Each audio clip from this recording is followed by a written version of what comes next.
Okay, everyone, welcome. Thank you for attending the DarksydePhil Gaming on the Web panel. I am Phil Burnell, aka DarksydePhil. Also go by DSP for short. On YouTube, on Twitch TV, and in many other hating circles, I guess you could say. So we're going to talk today about a few things. I'm going to explain very briefly how basically I became a full-time gamer, because this is actually my occupation, which a lot of people are surprised that you can actually make it work. I'm very blessed and lucky in that regard that I was able to make it work, as you'll hear during my story. I have with me today my lovely girlfriend, Leanna, who goes by Panda Lee, who also is a Let's Player on YouTube. We've got John O.J. Harrington. Oh, sorry. Now look what you did. You screwed up. No, that's not right. We have John O.J. Uninterrupted Intro Harrington. There we go. We've got, of course, the infamous John Rambo. Yes. On the end there. Just want to tell you now, I spilled some water on my crotch, so when I stand up later, don't, people watching the video at home and all of you, it's not urine or anything like that. That might happen later tonight, but not right now. All right. Thank you for the clarification. Okay. So, my story is a unique one.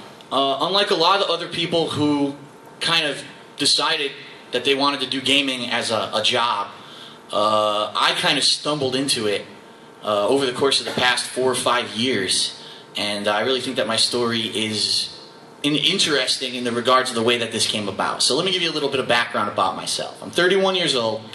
I grew up in the 1980s and 90s when gaming was hot. You had the NES, the Super NES, the Genesis, and it was a critical part of culture at the time if you were a kid, that you were into Nintendo, you were into going to arcades and playing games. And over the course of my childhood, I got really hooked on Street Fighter. And I went to the local arcade. It was my thing. Every weekend, I would go over there, put my quarter up, and play. And eventually I got really good at it to the point where I started traveling the country to actually play in tournaments. So you may ask some people, in the fighting game scene about me, and they'll be like, oh yeah, that asshole, I remember him. He was a real dick. But after a while, I kind of gave up on that for a few reasons. First of all, it's very expensive to be traveling the country constantly to be playing in these tournaments. All you do is you sit there and you wait all day, and then you play like 3 matches. So I've been to Las Vegas about 5 times. I've never seen the Strip. I've never been outside of the hotel that the actual tournament was being held in. So when you think about that, you're like, wow, really? Yeah, it's that much of a time waster. And after spending thousands of dollars on it, years traveling the country, I said, it's time for a change. Let's do something different. Now, back in 2007, unfortunately, I was diagnosed with a pretty bad back injury. I have a seriously herniated disc in my lower back. And it's an injury that really you can't fix. You can have surgery, it might fix it, it might not. It could actually get worse. I actually know people who've gotten the surgery and it gotten worse. So at that point in my life when it happened, I said, well, I need to find something that I can do that's fun, but it's not physical. And that's kind of strange me saying that, because I used to play football with my friends and do all kinds of athletic stuff, but I had to find something else, another outlet. And so I said, you know what, all these past years I've been traveling playing Street Fighter, going nuts playing Street Fighter. I missed out on a whole generation of gaming. I never really played any of the games on the PlayStation 2 or the Xbox. And I mean the first Xbox, not Xbox One, by the way. I missed out on all that, and a lot of classic things came out of that time period. And I said, well, I want to try to get back into gaming. I'm going to see how this is working out. So one day I remember I was playing a game, and it was Lost Odyssey. I was playing it on the Xbox 360. By the way, I'm a big fan of JRPGs.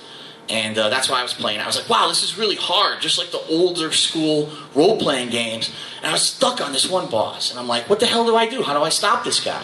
I couldn't figure it out. And the game had literally just been released in the United States. So I couldn't even find someone who'd gotten up to that point and had a legitimate strategy for beating this boss. So I went on YouTube, which I had really never even used up to that point. I knew it existed, but you watch stupid little lolcat videos or whatever. You're not actually going on there to find anything useful. So I start searching. I find someone who was actually doing a Let's Play of Lost Odyssey, and he showed this really cool strategy for beating the boss. And I said, well, this is interesting. That's good. It's informative. But it's kind of boring. Like, there's no talking. No, he wasn't doing commentary. It was just raw gameplay. And I said, it would be really neat if I could hear the guy talking and tell me, wow, this boss is hard, here's what you do. Instead, it was just me trying to figure out how to do it from watching the video of him just playing the game. And so, after doing gaming as my hobby for about a year, I said, you know what, I got this old digital camera, and I'm bored. So I'm going to record myself playing, throw it on YouTube, you know, act like an idiot, probably have a few drinks, do some inappropriate things, and see what happens. And I did, and surprisingly, over the course of a few months of me just doing this in late 2008, I got a fan base. People were loving it. And the fan feedback was basically this. We're not watching your videos because we want to see a master at this game. You know, there's plenty of people who they do perfectionist runs and they play the game 7 times before they record and they're like, oh, look at this, I'm so good. And there are people out there who like to do that, and it's perfectly fine if that's what your cup of tea. But that's not what I was doing. I just wanted to have fun, play the game as like the average gamer, the Joe gamer. I just sit down, I pop the game into my system, and I just let rip with whatever is happening. If it's a really frustrating part of the game, I'm going to rage. If it's a fun part of the game, I'm going to probably be cracking jokes and having fun with the game. And people really liked that. They thought it was a breath of fresh air. Now, when I started, I was using this crappy digital camera. It wasn't even widescreen. And I had to like edge it at the side of my TV to get it to even fit in frame, and it looked awful, it sounded awful, but people didn't care. People didn't care about the quality of the video, visual, or anything like that. They thought the videos were genuinely entertaining, and that's what my kind of goal is, to genuinely entertain you with my videos, not to, again, be a pro-level gamer at anything that I'm doing.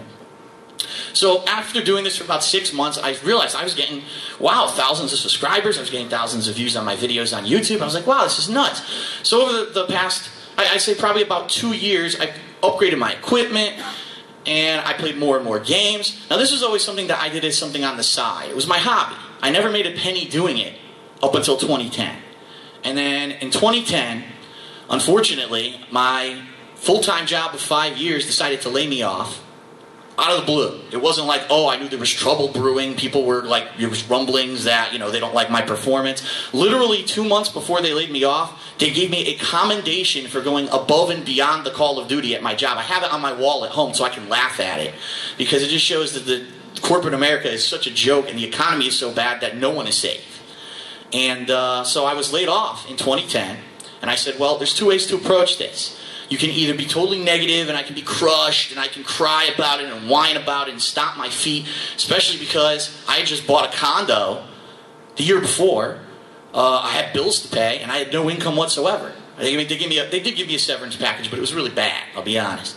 And I said, well, luckily I was a smart person. I'd saved my money up during the years that I'd worked at this place. And I said, I got this cool thing going for me. I got this YouTube presence. And I want to see if I can do something to turn this into something that could possibly support me. And it was a shot in the dark. I had no idea if it was going to work, but I had some really supportive friends, one of which is a couple seats down from me right now, who really helped me out and was there for me during that period of time where he showed up and we did all these cool co-op playthroughs together, and we, you know, basically put our backs into it. And I got partnered with Machinima come early 2011. And not to say that it was easy. I've had trials and tribulations along the way. I've had my channel had copyright strikes against it that were false. I had trolls impersonating people who were pissed off at me for doing stuff, getting me kicked off of websites like Blip TV completely. Just this past year, everyone complaining that when you feel you're still using the camera, you need to catch up with the times, and so I had to adjust to direct capture and streaming technology. So there's been a lot of stuff that's changed and trials and tribulations that I've been through. But the bottom line is, because I stayed positive about it, I was able to be successful, and I am still successful today. Regardless of the fact that you hear, oh no, things are going bad on YouTube, people are losing views and this and that. The bottom line is, I'm still here. I'm here at a convention right now talking to people who are, you know, love my content, and that's the greatest feeling in the world. To know that what I'm doing is entertaining people, that it means something to people, regardless of the fact if I'm making no money, if I'm making a ridiculous amount of money, that doesn't matter. The fact is, if people are having fun because of the stuff that I'm putting out, then I'm going to keep doing it. And what I want to talk a little bit about is my stuff on YouTube and Twitch, if you're not familiar with it. I'm sure a lot of you probably are. And thank you, by the way, if you did happen to come out here just to see our panel and to meet and hang out with us. We definitely appreciate that. Especially after a year being out of the convention scene, it was a little tough to try to find your way to get your foot back in the door. But we're having a lot of fun here at SGC, and I do want to say thank you so much to Stuttering Craig, who remembered me from MagFest like 5 years ago when I hung out with him a bit. I was actually on Team Screwattack when we had a Call of Duty Modern Warfare tournament, and we got second place. So he remembered me from that. He was like, wow, and you're a content producer now? That's awesome. And he invited us out. So special thanks to everyone at Screwattack, especially Stuttering Craig, for having us out. But anyway, I want to give you kind of the state of all of our content and what to expect in the coming months. First of all, here's my hideous-looking new YouTube 1 channel layout. If anyone uses YouTube, you know how disgustingly ugly this thing is, how horrible it is for the content creator. I can't even put a featured video that I want on here. It just kind of picks it for you. But this is my YouTube channel, DSP Gaming. It's been in existence since 2010. And this is where I put all of my playthroughs. So if you like to see people play games because they want to have fun, or because they just want to kind of give you their honest reactions, this is your place to go. And I do all kinds of stuff. Look, the featured stuff right now was me actually practicing for the Iron Man Gaming Competition, which was probably a complete waste of time because I did so horrible at Tetris today. But we're not going to talk about why I didn't get any long blocks because it's a bunch of shit. But anyway,